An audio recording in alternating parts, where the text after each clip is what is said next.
Well, of course, it's really a pleasure for me to be in Rabat today, to share with you some views, my opinions, about this phenomenon which was already invoked this morning, which is the university ranking. A couple of weeks ago, I participated in the meeting in Warsaw, and on this occasion we also celebrated the 15th anniversary of the first international meeting on university and league tables, university ranking league.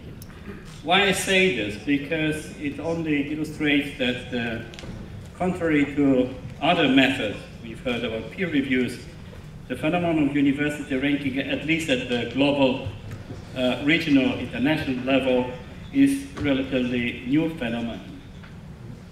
At the national level, particularly with regard to US case, it is a little bit older story.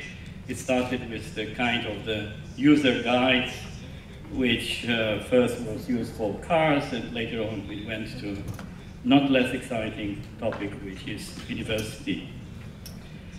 Well, why we need, why there's an evidence, first of a more general topic, why we need the evidence-based evaluation with regard to what higher education is doing, particularly with regard to research. Research nowadays, knowledge in more general terms, what is produced by higher education, but not only higher education, but it should be kept in mind that rankings also cover other knowledge production institutions, and which are, you know, Academy of Sciences in a number of countries and so on. And more also the industrial sector, which, for example, in pharmaceutical industry, if you look at the publications, who is producing those publications, you will be quite surprised how much is being published in the scientific journals from those who are working in the industry. Anyway, it's very evident that knowledge generated from research, then you have the innovations, and then it moves into industry and society at large. It's not only industry, because what the university are producing is relevant to society at large. And particularly important nowadays, you can use all kinds of the terms nowadays: fourth industrial revolution, knowledge-based or knowledge-dependent society. It means that it's the research is important, first of all. It is also need to be stressed, it's very, very expensive. So society is, through governments, is exercising a kind of the pressure on higher education to prove what is delivering from the point of view of quantity, but even more so from the point of view of quality. Already this morning was evoked, attributed to Albert Einstein, the phrase, not everything that counts can be counted, not everything that can be counted counts. But there are also others views about this. First of all, the view that if you make an effort, you actually can measure everything. And even if it is a proxy, it is something which is valuable. Just a footnote to it, you know, so society functions quite well with the proxies and organizes many of its activities based on the proxies. Just give as an example, meter. The unit of meter is not the, it has been by proxy. The gentleman's met said, and then they put it that this is 1 meter, and then divided by 10, and it's later on the physicists found very nice formula that it has other justifications as well. But just an example that we shouldn't be so scared that it's the proxy is not a valid instrument for assessment.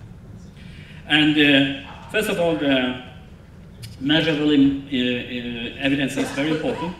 It can standardize, simplify, and provoke comparison. Because otherwise, if you don't have the common unit, you cannot compare. And that's nowadays, particularly in the era of globalization, it is something which we cannot live without it. And I used here the conclusion of the interview with the Nobel Prize winner in economics, that it's, in order to have a coherent discussion, you need also the unit, and he particularly, Angus Ritter, emphasized that nowadays, particularly in the era of globalization, it is indispensable. What is university ranking? And I gave here a definition, but I wanted you, because it was not somewhat not mentioned in the morning conversation, other instruments for quality assessment, because I see it ranking particularly in the context of quality assessment and quality culture, is accreditation and benchmarking. If I can quickly make a mind presentation, what is the other instruments? Accreditation is it's a license to practice. So if the institution or the program is meeting a certain minimum standard, I emphasize minimum, then you have a license to practice, be it as an institution or to offer a certain program. So you have a line, and you pass this line, above it, you are allowed to practice. If you are not allowed to, you should not. Benchmarking is another instrument which is quite often referred to. It is like that you accept that this is a standard. And you see, if I am meeting this standard, I am above, plus, or I am minus, I am below. So that's the benchmarking. Ranking is different. Different is based on the fact that you have a measure, and you can say that according to the adopted methodology, according to the indicators which you have chosen, which you have gave a certain weight. That's true. That's particularly arbitrary, this weighting system in rankings. But you say that institution 1 or program 1 is better than program 2, 3, or 4. There is also, if you go into more detailed analysis, there are two types of ranking, basically, which is one-dimensional one and multidimensional. One-dimensional one is that you have a set of indicators, you gave to each indicator a certain weight, and you have an outcome. With the multidimensional ranking, the situation is that you actually, as a user, you can attach a different weighting system. You have the set of indicators, but you say that indicator number 1 have the weight 10, and indicator number 2 has a 20. And if you have a different, how to say, preferences or needs, because the perception and the need for information of the student and employer can be very different. And it depends very much about your information preferences. So why university ranking is being done? There are a number of reasons. Here I have just those which are most often based on my experience as the president of IREC Observatory, that you can say that, first of all, it's providing basis to make informed choices.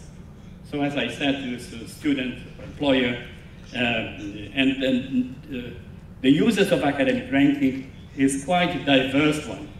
We, IREC Observatory, have produced guidelines for user of ranking, and in order to produce the document which would have a certain practical value,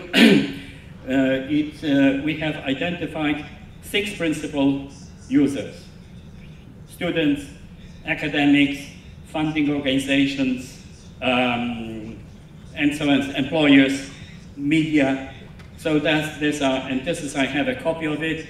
It's in Arabic. It's published on our website in 6 international languages, but this one here is in Arabic, so after my presentation, somebody can come and pick it up. So this is why the ranking provides this new set of information. I'm not saying that other information is not valid, but that one, the ranking can provide a certain type of information. It is fostering healthy competition among academic institutions. We should not kid ourselves that we don't. We collaborate and compete at the same time. So that's I would say this is the beauty of living and working in the university setting. It can stimulate emergence of the centers of excellence and world-class universities. Independently of your opinion about what does mean the world-class university, but I would argue that the world-class universities are those who are at the cutting edge of research, and which is a global enterprise, and that any country which is seriously taking steps towards its development and the progress, social progress, should have a contact with the top-level research achievements and results. You cannot cut off from the top of the research. So even if you cannot maybe always permanently generate new research, top research, at least capacity to absorb it is essential. And for this, you need those centers of excellence and the world-class universities. It can provide additional rationale for the allocation of research funds. In some countries, like in Germany, part of the research funding for the Deutsche Forschungsgemeinschaft is actually allocated on the basis of ranking. And another one is that it is also used, the ranking is, can serve as a transparency tool. You know, as far as I know, rankings have not ranked high or low degree meals. I can also say that, for example, Trump University was never ranked in any ranking. So that's just an anecdotal proof that the ranking can also be referred to as a transparent tool. By the way, Bologna process considers ranking not as so much as a quality assessment instrument for the evaluation, but as a transparency tool. Last but not least, definitely it is a tool for marketing and public relations. You know, if you go into any website of the university, and even if there's in the public declarations, they will say that of course, we don't pay attention to ranking, but in the first or the second page of the website, you will always find reference to rankings. You know, it's once I attended a meeting on rankings, and one of the speakers was the Vice Chancellor of Oxford University, and he said, and there was a question, you, Oxford University, do you pay attention to rankings? And the Vice Chancellor said, well, not very much so, as long as we are the first 10. Otherwise, we don't pay much attention.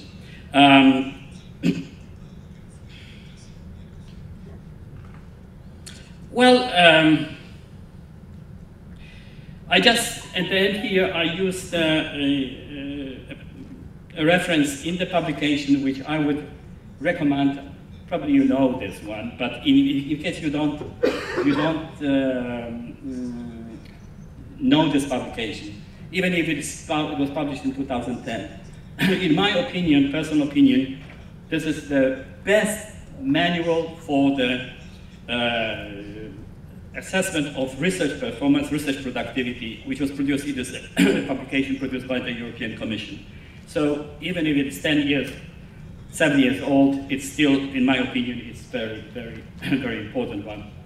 And with, I quote, rankings enjoy a high level of acceptance among stakeholders and the wider public because of their simplicity and consumer type information. Simplicity in this doesn't mean simplistic in that they say what they say, but they cannot say too much. It's evident. What are the, even at this conference, but usually when talking about ranking, there's a first attention is about Shanghai ranking, but and it's true, there is a certain category of rankings which is most often referred to. And those most frequently referred to are Shanghai ranking, it was started in 2003, and the QS, which is 2010, Times Higher, which was together with the QS for a while, now they're separate. And two rankings which are which I put it in this high category, the most frequently referred to, for very different reasons. First ranking is produced U21, is a group of leading universities from University of Melbourne, which is ranking of the national higher education system. We often forget that there's and concentrate only on the performance of the institutions or the program. That one is actually the ranking of, of systems. And unfortunately, it's limited only to 50 countries. Morocco is not one of them. The only from the Arab world is the Kingdom of Saudi Arabia, which is taken into consideration. I try to encourage the people belonging to this group of university U21 to do also the ranking of other countries, but unfortunately, because of the shortage of resources, shortage of the data, one of the problems which my senior colleague from UNESCO days know that it's, despite all of the efforts of UNESCO, statistics on higher education is really, I would say, regretfully limited. And last but not least is this new multi-rank, which is this example of this multi-dimensional ranking. And it is something which is, some people will say that it's not ranking because it's actually classification, but it is an example, a good example of this new multi-dimensional ranking. At the last meeting of the leaders of the European Union in Göteborg, there's the issue of support for development of education was on the agenda, and including higher education. And the European Union, which is behind this new multi-rank, is giving an extra support to this ranking as a tool for promotion of the European higher education. But there are also other rankings which should be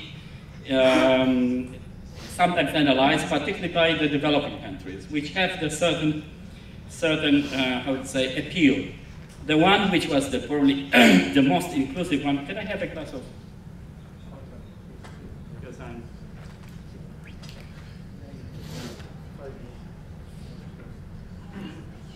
I will have 5 more minutes from this.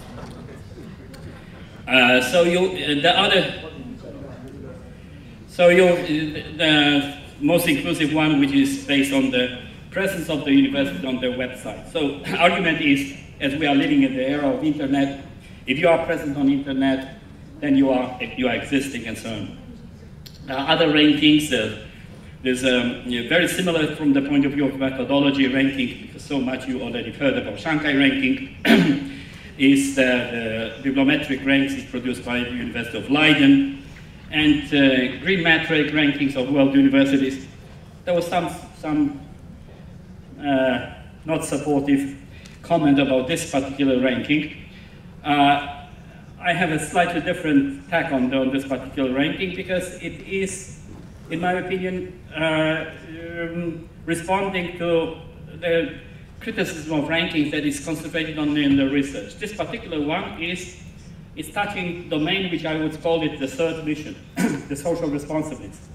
If we are accepting that the climate change environment is an issue, and if we accept that university has a particular responsibility in this area, this ranking is based on the assumption that universities should become greener and greener.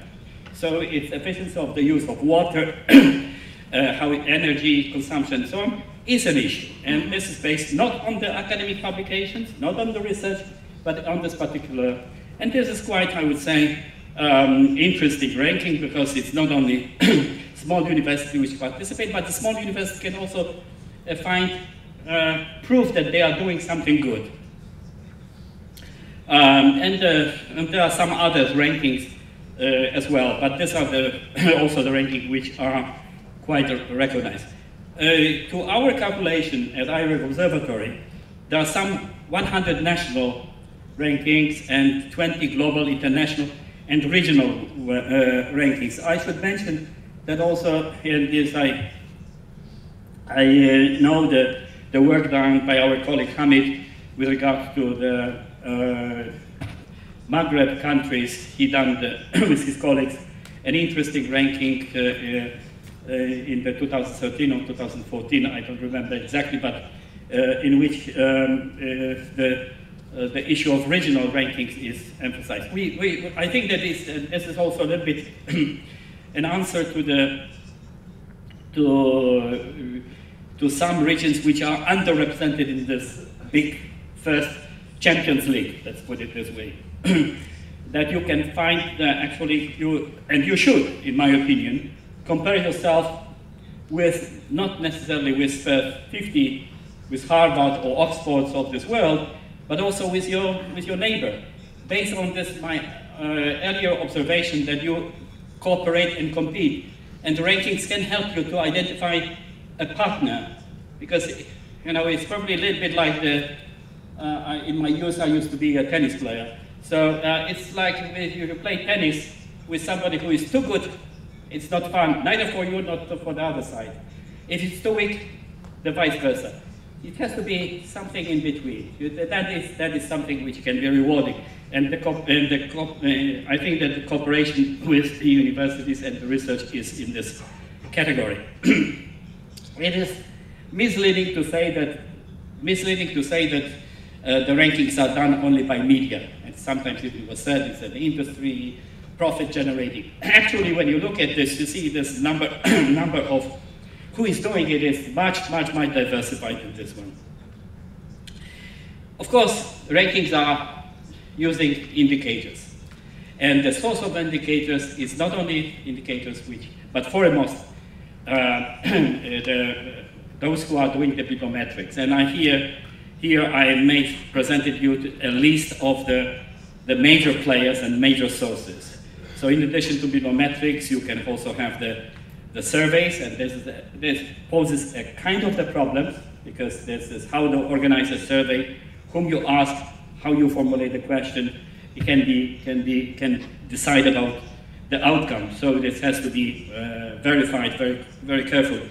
And the number of indicators which is used, because to do the indicator, to do the survey, particularly I'm talking about, but also at the national level, but particularly on the global level, there's a cost involved.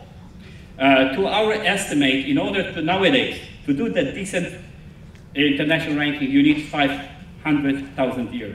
If you have the decent. So there's indicator is also also an accounting unit. It's not, and so you have to be very careful how much resources you can devote to the collection of rankings. Of course, here. And I skip it, but it's here again, you can see it. The rankers are very well aware about shortcomings. There's a methodological constraints, there are for example, the lack of indicators which would prove the value of teaching, rate of return, return on the teaching. There were some efforts to do it. OECD tried to do it under this program which is called AHELO. Unfortunately, they didn't come with a satisfactory. First of all, let me tell you that the world of ranking is changing quite a lot. And maybe it's, and I share the view that maybe publishing each year ranking might be an exaggeration, but it became a habit already. There's also a certain, I would say, argument that it's published every year. Why? Because if you want to draw attention to media, to society, about what's going on in universities, it is through rankings. It's something which gets a place in the media. So, if you can conclude, please. Yes, just to tell you also that it's changing very much. It's the latest news. It was from the Shanghai ranking is no longer publishing 500 institutions, but it's going to much larger. It's 500 plus 300 so-called candidate universities. So it is a proof also that the whole idea of world-class universities, highly performant institutions is growing. So that's the end I said about IREC Observatory. It's an organization which is representing ranking agencies, the major one, as well as universities which are interested. We organize each year conferences. The last conference was in Qatar. The next one will be in Belgium on the issue of the accreditation and university ranking. And a final observation, unfortunately, you will have to read it yourself from my PowerPoint presentation. I would say that this is and I use it with the phrase, that is the ranking is something which is with us and going to stay with us. We have to learn how to use it to our advantage, to the advantage of higher education and researchers, because finally we are in the same boat, maybe sometimes using the different rows, but let me assure you that no ranking organization is interested in doing this service to the development of research and its improvement. Thank you very much.